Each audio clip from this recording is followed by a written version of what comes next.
What's going on, everyone? Welcome back to another video, and today we'll be looking at a trade I took on AUDUSD on May 18th.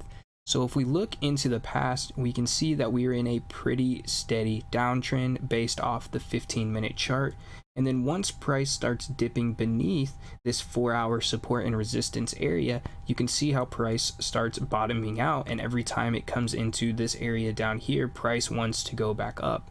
So this was my first clue telling me that price may be overextended underneath this 4-hour support and resistance area, and I was simply waiting for a reason of the market showing me, hey, it's time to buy.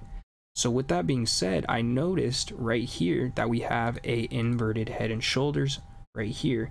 Here's our left shoulder, here's our head, here's our right shoulder, and then we have our neckline roughly in this area, and you can see this is where I entered my trade.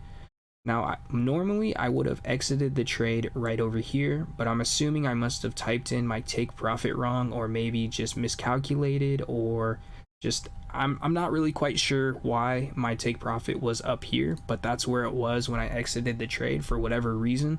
Normally I would have exited the trade right here because I don't normally like to take these patterns past the point where they began, and you can see right here, if I grab the drawing tool again, this is where this pattern originally started at, and that's where I like to exit these, because not always will these reversal patterns hold true and price will continue to go that way. So I always take the safer route and I just get out where the formation started. But for whatever reason, my take profit ended up being right here, and it gave me an extra 15 or 16 pips by accident.